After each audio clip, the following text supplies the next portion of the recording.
All right, Larry Krueger here from the Pig and a Pickle Krug Show with a little 49er video as we preview Niners Jaguars in advance of Week 4's tilt between the Niners and the Jaguars at Levi's. And of course, we're brought to you by Pig and a Pickle, the best barbecue in all of Northern California. Check them out. They're in Emeryville. They're in Corte Madera.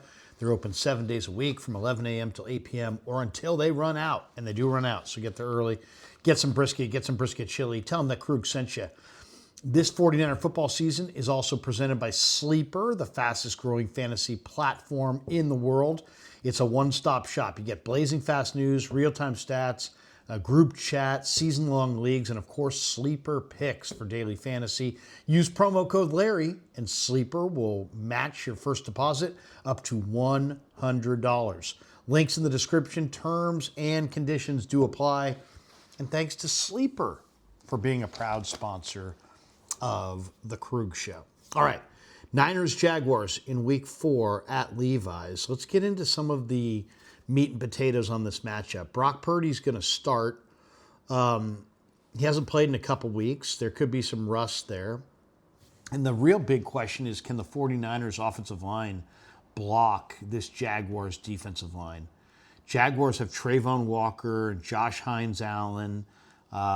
They've got 9 takeaways, 7 interceptions. Both those categories lead the NFL. They've had 3 takeaways in each of their 3 games. I asked Kyle Shanahan this week, I said, are there any common denominators of the takeaways they're getting? And he said, yeah, they're getting a lot of pressure up front. Their D-line is putting pressure on opposing quarterbacks, and opposing quarterbacks are making mistakes. So it's up to Colton McKivitz and Trent Williams to see if they can block Trayvon Walker and Josh Hines-Allen. That's going to be huge. Jacksonville comes into this game 6th in the NFL in points allowed. They're 10th in yards allowed. Josh Hines-Allen and Trayvon Walker are a great combination. Hines-Allen has a 14.1 pressure rate. They blitz, by the way. Jacksonville blitzes 32.3% of the time. That's mid-pack, 14th in the NFL. Jaguars are 2-1. They're coming off a win last week. They've also lost 7 games in a row after a victory, and they're only 2-5 against the spread in those 7 games. So, 9th best pressure rate or I should say 9th in pressure rate, and they're a team that, Jordan Lewis comes over from Dallas. He's the nickel, and he's already had a couple interceptions. He's also had a forced fumble. He's a really, really good player. So not turning the ball over is going to be a big thing. Big thing for the 49ers in this game. You can't turn it over if you expect to win this game. If the Niners can win the turnover margin, at the end of the day, I think they got a great chance to win and maybe even win comfortably. If they lose the turnover margin, it's going to be very difficult to win. All right. Should Brock Purdy play? I don't know. I think he looks like he's not quite 100%. I would hold him out, but the Niners obviously feel like he's ready to roll, and they want to put him out there. Maybe more importantly, Brock wants to be out there. So we'll see. Hopefully the Niners can win this game. Now, on the Jaguars side of things offensively, they lead the NFL with 10 drops. They had 6 alone last week, 3 of them from Brian Thomas Jr. To me, that's the big question in this game is Brian Thomas Jr. is really, really cold. He had scored 10 touchdowns last year. He's one of the best receivers in all of football. This year, not the same guy, and I don't know why. But guess what? It's coming. His bust-out performance is coming. He's going to light somebody ablaze for 150 yards and 2 touchdowns. And if it's the Niners are going to lose this game. So, Demo Lenore on Brian Thomas Jr. all day, up and down the field. That's what I want to see. I'll take my chances with Lenore against Thomas. You can't let Brian Thomas come out of his funk. If somehow he heats up, that'll be a very, very bad sign for the 49ers.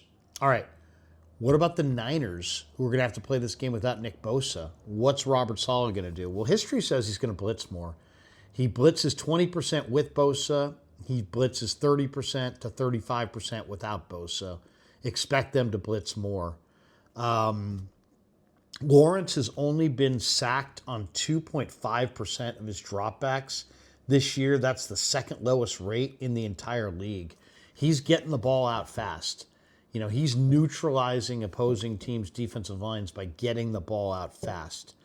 So we'll see. The Niners, as I said, this was a Nick Wagner stat, but the Niners with Bosa in 97 games, with him, they blitzed 20% of the time. Without him, they blitzed 31.9% of the time. Trevor Lawrence is a guy that if he feels the pressure, he makes mistakes. In his career, he's thrown 13 interceptions when blitzed. That's third most in the NFL.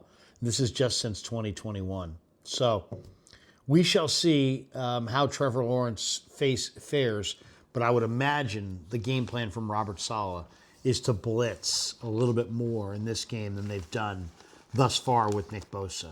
If you can get it done with your front four, you get it done with your front four. If you can't, you blitz. Let's talk about Nick Bosa. Second pick in the 19 draft. What a loss. Fourth in pressure rate, fourth in sacks, second in quarterback hits. This is since he's been in the league. Eighth, or I should say, 80, I think it's 86 sacks. This is, or I should say, eighth in sacks created for others. He's ninth in pass rush win rate. He's a 5-time Pro Bowler. He had his surgery on the knee, and they said the surgery went well. It was a clean whatever. So he's probably going to be back next year, but obviously a huge, huge loss for the 49ers. As I said, expect to see Demo Lenore on Brian Thomas. Brian Thomas leads the Jaguars with 4 drops. Lenore has allowed only 6 receptions total in the first 3 games. So Thomas has only 7 receptions on the year. Lawrence has 4 picks in 3 games.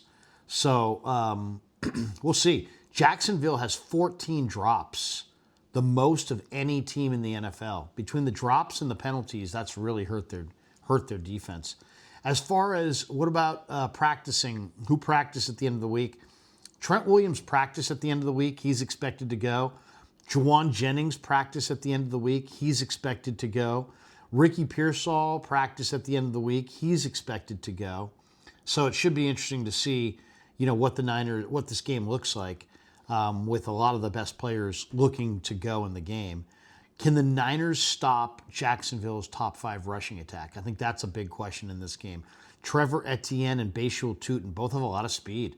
And Jacksonville's running at 68.9% of the time outside, and they're running at inside, I should say, and 31.1% outside.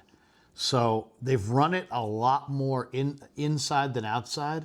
But Jacksonville is first in the NFL on EPA per rush outside the tackle box. So they've had success running it inside and outside, and they're going to run it a lot at the 49ers in this matchup.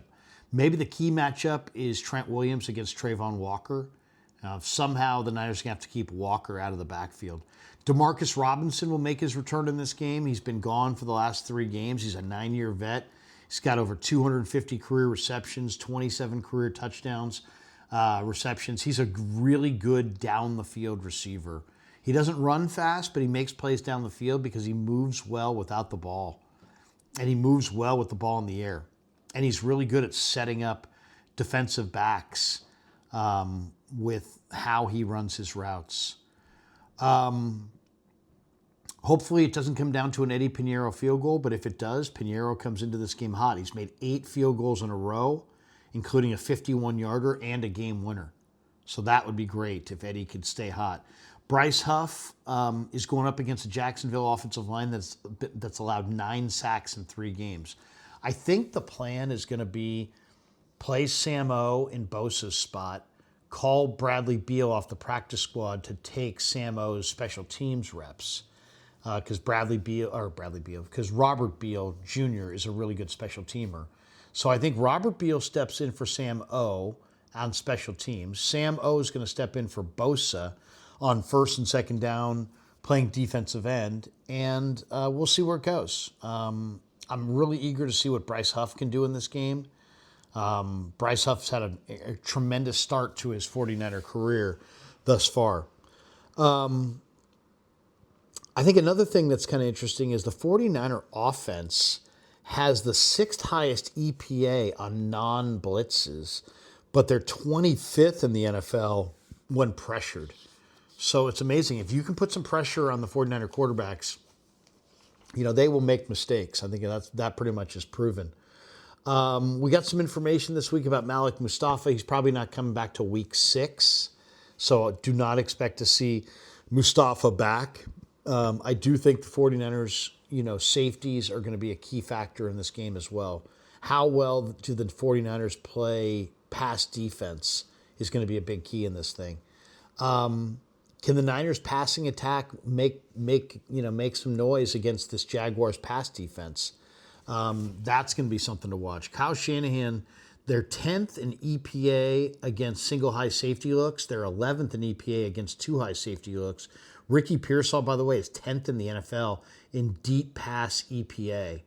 So, we're going to find out. I mean, can the Niners make plays against this passing attack with no George Kittle, no Ayuk, no Debo, but with Demarcus Robinson coming back, can they start to do some things in the pass game? Another key factor for the Niners is going to be red zone offense. CMC has 13 carries for 7 yards in the red zone. That's not good. The Niners are 24th in red zone touchdown percentage. That's not good. Jacksonville's defense has been elite at limiting opponents' red zone opportunities. Jacksonville ranks 24th in the NFL, having allowed only 2 red zone trips per game. So, and they're 11th with a 50% red zone touchdown rate. So I think the red zone is going to be big. If the Niners can score touchdowns in the red zone, they're probably going to win this game. If the Niners, can't score touchdowns in the red zone, it's probably going to be tough to win this game. As far as Trevor Lawrence, Trevor Lawrence has a 55.8% completion percentage. Only Cam Ward has a worse completion percentage. So to me, it's a lot of it. It's about make Trevor Lawrence feel your defensive line. If he feels your defensive line, he'll make mistakes and you'll win the game. The other key for the Niners is on offense, don't turn it over. Jacksonville forces a turnover on 26.5% of drives. That's the best turnover rate in the NFL. Jacksonville has 3 forced turnovers in each game this year, 7 interceptions. Now, they've done it against Bryce Young, Jake Browning, and CJ Stroud. So none of those quarterbacks are really on Brock Purdy's level. So we'll see if Purdy can take care of the football. Jacksonville, by the way, has faced the 4th most pass attempts in the NFL. So, that's where they're getting turnovers because their teams are throwing it on them, and they're making big plays in the secondary and getting those interceptions and getting heat up front. So the other thing that I think is going to be kind of interesting is you're going to have to commit to stopping Liam Cohen's run game. One thing Shanahan said about Cohen is what stands out about him is he's really good in the run game. I said, what makes him good? He said he sticks with the run. So even if the Niners shut down Etienne early on, even if they shut down Bashil Tutin early on, just know that Liam Cohen's going to stick with that run game. So it's really important that the Niners shut down that run game for all 4 quarters. So there you go. I like the 49ers to win a low-scoring game. I think it's going to be the 49ers winning this one. I'm going to say 21-10, maybe 21-13. I like the Niners to win the game. I think the 49er defense will keep Jacksonville down. I don't expect the Jags to do a lot offensively. I think the Niners are invariably going up against a team like Jacksonville are likely to turn it over. As long as they don't turn it over in mass, I think the 49ers are going to win a low-scoring game. All right, thanks to Sleeper for being a proud sponsor of the Krug Show. Thanks to Sharp Corners, Sports Cards, and Collectibles. Thanks to Call Daddy Arcades. And, of course, thanks to Pig and a Pickle, the best barbecue in all of Northern California. And thanks to all of you guys for supporting the Krug Show on YouTube.